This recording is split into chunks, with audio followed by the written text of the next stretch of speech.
इस वीडियो में सबका स्वागत है दोस्तों। ये वीडियो शुरू करने से पहले आपके एक फायदे की बात जरूर कहना चाहूंगा। इस वीडियो के डिस्क्रिप्शन में आप जाओगे तो आपको इस सब्जेक्ट का लिंक मिल जाएगा, जिसको आप क्लिक करोगे तो chapter by chapter, question by question सारे के सारे वीडियोस आपको मिल जाएंगे और दूसरे सब्जेक्ट के भी लिंक्स मिल जाएंगे, जिसमें chapter by chapter, question by question सारे वीडियोस मिल जाएंगे। और एक और आपको आइडिया देता हूं, मेरे चैनल को आप क्लिक करोगे तो मेरे चैनल के प्लेलिस्ट पे जाओगे तो आपको 20 के ऊपर सब्जेक्ट्स के लिंक मिलेंगे। बस आपको क्लिक करना है, जो सब्जेक्ट आपको के वीडियो चाहिए, बस आपको chapter by chapter, question by question सारे वीडियोस मिल जाएंगे। तो चैनल को जरूर सब्सक्राइब करो ताकि आपको हर रोज जो हम अपडेट करते वीडियोस वो मिलते रहें। तो हम शुरू करते हैं इस क्वेश्चन का वीडियो अभी। टाइप्स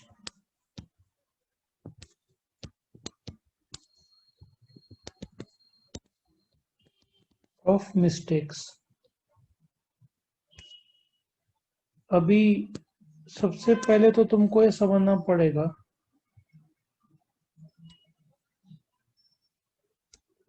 ठीक है ना। मिस्टेक जो है या तो मिस्टेक ऑफ लॉ होगा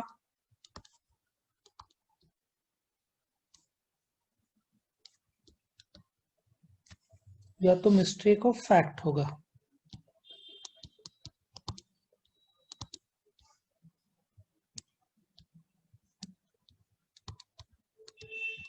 मिस्टेक ऑफ लॉ होगा या तो मिस्टेक ऑफ फैक्ट होगा।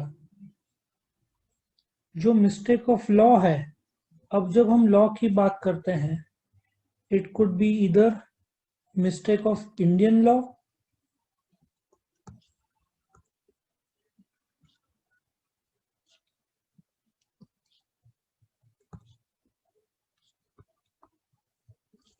और मिस्टेक ऑफ फॉरेन लॉ।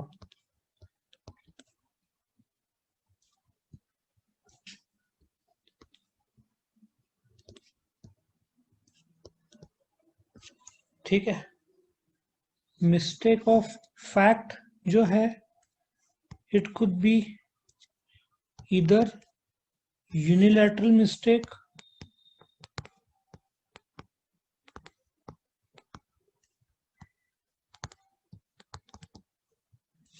और it could be bilateral mistake.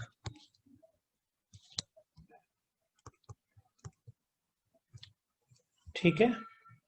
Now let us understand mistake of Indian law. Mistake of Indian law तब होता है when you are ignorant of law. तुमको लॉ पता नहीं है या तुम नकली तरीके से बताना चाहते हो कि तुमको पता नहीं था। अक्सर लोग जब पकड़े जाते हैं, जब हेलमेट का कानून आया, जब पकड़े गए बिना हेलमेट के, तो उन्होंने बोला हमको पता ही नहीं था कि हेलमेट जरूरी है। तो ऑफिसर ने बोला ठीक है, 500 या 1000 रुपए जो है फाइन भर। अब समझ में आ गया ना। सो कायदा यह है जो बोलता है ignorance of law is no excuse. Ignorance of law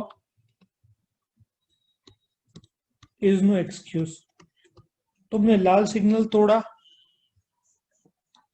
जब कोई गाड़ियां नहीं थे और तुमने बोला कि हमको पता नहीं था, वो तुम्हारी गलती है, तुमको मानना जरूरी था। तुमने किसी को उधारी दिया, लॉ ऑफ लिमिटेशन करके एक एक्ट है जो बोलता है कि 3 साल के अंदर पैसा मिला तो ठीक है, वरना वो नहीं रिकवर हो सकता।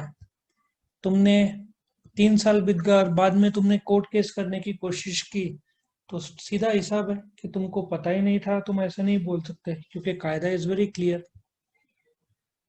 तुम ignorance of domestic law is not excusable, वो तो तुम कुछ भी कर लो। डोमेस्टिक लॉ का जो टाइम फ्रेम है इनकम टैक्स रिटर्न फाइल करने का, तुमने देखा था ये 4th सेम में 31 जुलाई, इस साल तो नवंबर कर दिया है।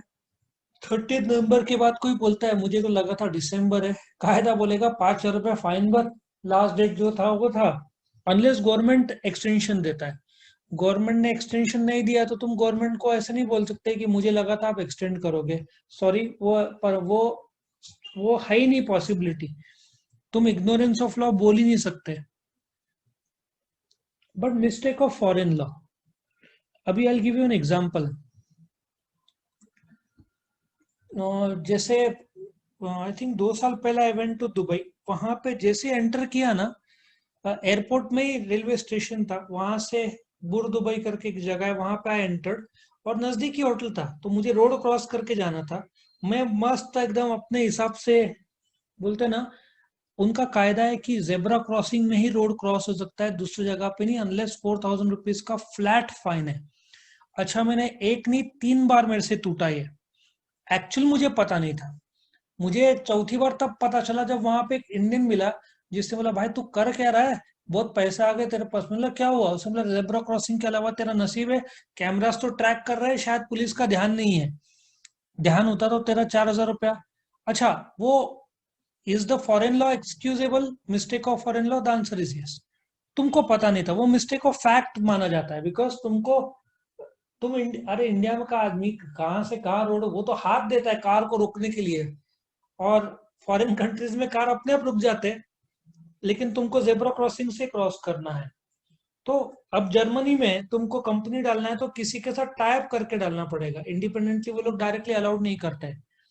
तो उस प्रकार से फॉरेन लॉ मानना पड़ेगा तुमको। तुम डायरेक्टली कोई कंट्री में, सबके अपने अपने रजिस्ट्रेशन और कायदे अलग अलग रहते हैं। वो mistake will be treated as a mistake of fact, ठीक है ना, वो एक्सक्यूजेबल है।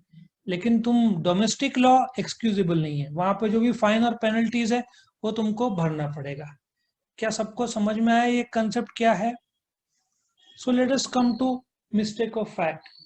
मिस्टेक ऑफ फैक्ट ऐसा है जहाँ पे जो ट्रूथ है कॉन्ट्रैक्ट का, या सच्चाई जो है, वो या तो एक को मालूम नहीं है या दोनों को मालूम नहीं है। Unilateral mistake is a mistake by one person. अब ये गलती हुई कैसे कि तुमने, A sells B a horse, A B को बोलता है मेरे पास एक घोड़ा है, मैं तुझे बेचना चाहूंगा, ठीक है ना। बी बोलता है ओके, 10,000 रुपीज में डील होता है, लेकिन ए को पता नहीं है ए का घोड़ा भाग गया है, ठीक है। ए का घोड़ा भाग गया है और बी को पता नहीं, या ए को पता नहीं, ए ने डील कर दिया है, सो दैट्स यूनिलैटरल मिस्टेक। जब बी घोड़ा लेने आता है तो ए जाता है, देखता है कि घोड़ा भाग चुका है, ठीक है ना। तो that is a unilateral mistake, पता ही नहीं है उसको। या ए अपना फार्म हाउस बेचना चाहता है या फसल बेचना चाहता है इस साल का, उसका ध्यान ही नहीं है कि फ्लडिंग हुआ है जिसकी वजह से पूरा पानी बहा के लेकर गया है। सो दैट इज ऑल्सो पॉसिबिलिटी। उसके बाद बायलैटरल मिस्टेक, दोनों साइड का मिस्टेक है। सपोजिटली ए और बी के बीच में एग्रीमेंट होता है। ए बोलता है बी को I want to buy laptop which is made in India, ठीक है ना, which is made in other than China. A देखता है उधर, उसको ध्यान नहीं जाता। आजकल चाइना वाले बदमाशी क्या करते हैं, वो लोग पीआरसी लिखते हैं, पीआरसी ऐसे लिखते हैं, पीपल रिपब्लिक ऑफ चाइना, क्योंकि उनको पता है मेड इन चाइना में लोग सीधा मना कर देते हैं। अब ए खरीद लेता है लैपटॉप, बी को भी पीआरसी उसको कुछ और लगता है, दोनों की मिस्टेक है। दोनों को पता नहीं है कि वो चाइना का है, और चाइना ने बदमाशी किया है, ठीक है ना। तो ये जो PRC is nothing but people Republic of China आजकल डालना शुरू कर दिया इन लोगों ने। सो ये बायलैटरल मिस्टेक है दोनों साइड का। आया समझ में? अब जो बायलैटरल मिस्टेक है या यूनिलैटरल में 2 प्रकार है, वो अपन देखते क्या है। यूनिलैटरल मिस्टेक में you can make a mistake as to identity of a person,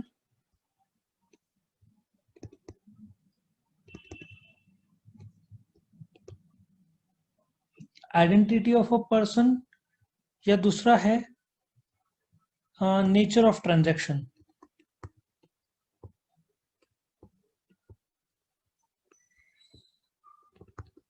nature of transaction. Now identity of a person जो है, ठीक है, यहाँ प्रॉब्लम ऐसा हुआ है कि तुमने एग्रीमेंट किया ए ने बी के साथ, ठीक है, बट अल्टीमेटली वो बी नहीं था, सी था। तुम आइडेंटिटी गड़बड़ा गए तुमने। ये अक्सर होता है। ट्विंस के साथ कोई ट्रांजेक्शन किया, ठीक है, राम के बजाय श्याम आ गया, तुमने श्याम ने साइन किया, सो तुम आइडेंटिटी में गड़बड़ी कर दिए हो। जैसे कई बार अमेजन गलती से अपने को, जैसे 10106 है, उसने लिखते समय 109, मतलब गलत आदमी को चला गया, सो that is identity of a person हो गया। अब जैसे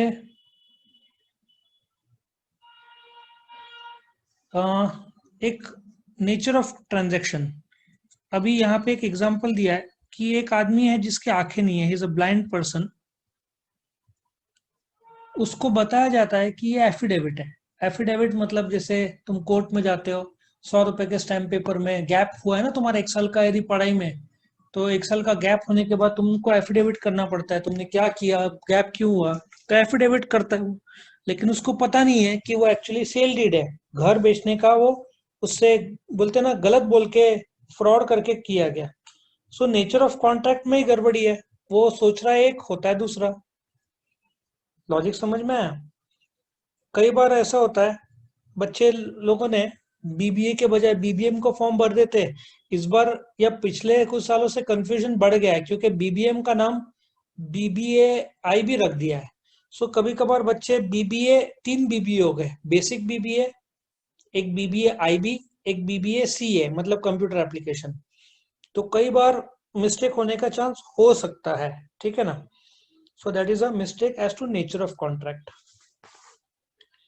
अब बायलैटरल मिस्टेक में आते हैं, जगह कम पड़ सकता है। बायलैटरल मिस्टेक में कौन कौन से मिस्टेक हो सकते हैं? एक तो हो सकता है एग्जिस्टेंस ऑफ कॉन्ट्रैक्ट, बहुत सारे हैं। एग्जिस्टेंस का हो सकता है, एक आइडेंटिटी हो सकता है, एक क्वांटिटी हो सकता है, क्वांटिटी, एक क्वालिटी हो सकता है, ठीक है ना, टाइटल हो सकता है, प्राइस हो सकता है, ठीक है ना, ऐसे बहुत सारे हैं जो। और जो मिस्टेक है इसमें एक पॉसिबिलिटी ऑफ परफॉर्मेंस है, वो भी हम देखेंगे। पॉसिबिलिटी ऑफ परफॉर्मेंस, थोड़ा हैंडराइटिंग तुमको समझेगा नहीं, बट तुम परफॉर्मेंस नहीं, वापिस मैं पीछे आता हूँ, मुझे लगता है वो ज्यादा अच्छा रहेगा। हाँ ना, सबसे पहले इसमें आते हैं, एग्जिस्टेंस की बात करते हैं। मैं एक एक एग्जांपल के साथ तुमको बताते जाता हूँ तो तुम्हारा काम हो जाएगा। अभी ये ए है, एक मिनट कलर, ये ए है और बी है। मैंने बताया था एग्जांपल, ए के पास 3 कार है, होंडा सिटी है, इनोवा है और डिजायर है। बी को लगता है डिजायर बेच रहा है कार, ए को लगता है वो होंडा सिटी बेच रहा है। सो लेकिन अल्टीमेटली बोलते ना, बी को लग रहा है कि वो वैगनर बेचना चाहता है, ए के पास वैगनर है ही नहीं, एग्जिस्टेंस ही नहीं है, तो एग्जिस्टेंस में ही प्रॉब्लम आ गया, वैगनर। या तो फिर identity of the subject matter, यहाँ पे एग्जांपल अच्छा दिया है। ए बोलता है कि मेरे पास बजाज की गाड़ी है, ये बोलता है, ये सोचता है पल्सर है, उसके पास स्कूटर रहती है। बी सोचता है कि उसको बाइक खरीदना है, ए सोचता है मैं स्कूटर बेच रहा हूँ। तो सब्जेक्ट मैटर का आइडेंटिटी में प्रॉब्लम आ गया। पहले तो एग्जिस्टेंस की बात आ गई, बी सोचता है कि वो वैगनर खरीद रहा है, ए सोचता है कि बी डिजायर मांग रहा है, मारुति बोल दिया, मारुति में तो बहुत सारे हैं। एक आइडेंटिटी का प्रॉब्लम आ गया, एक सोचता है बजाज का स्कूटर खरीदना है, जबकि उस सामने वाला सोचता है बजाज का मोटरसाइकिल है। क्वांटिटी की बात हो रही है,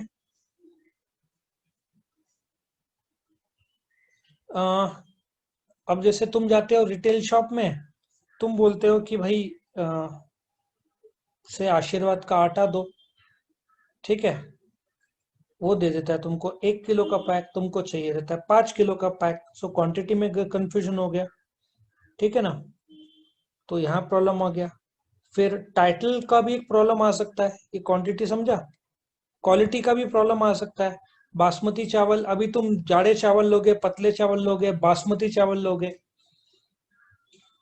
तो तुम जाकर बोलते जाड़े चावल, वो दे देता है पतले चावल। सो क्वालिटी का फर्क पड़ता है। मतलब क्वालिटी तुम मांगते हो शर्ट पीस, वो तुमको नॉर्मल दे देता है।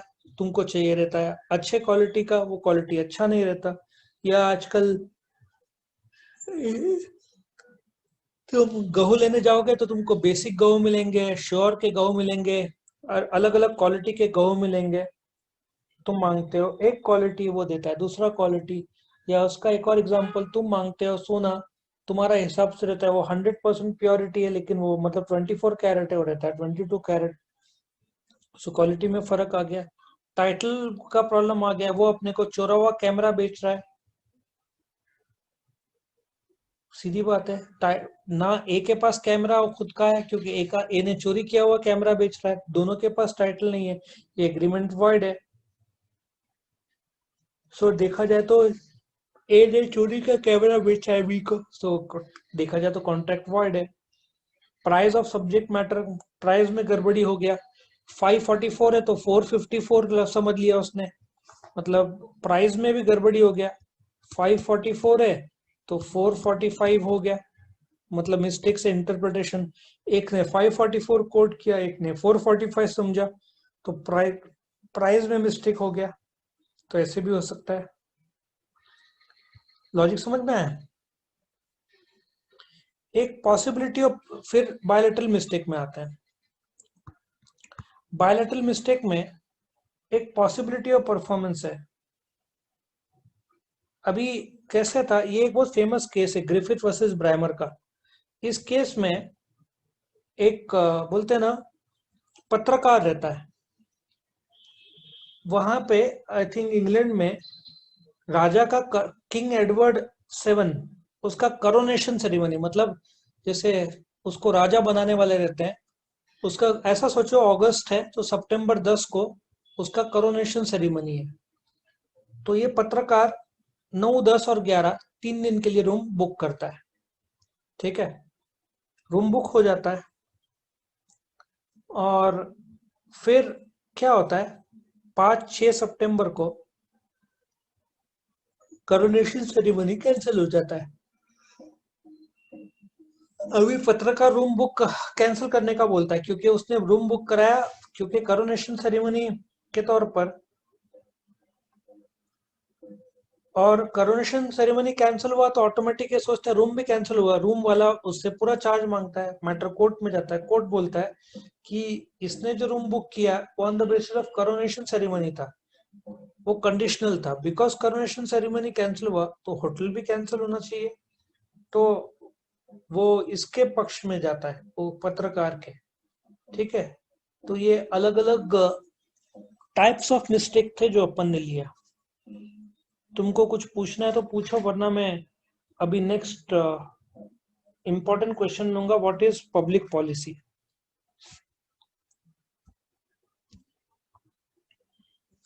What is public policy, what are the agreements opposed to public policy.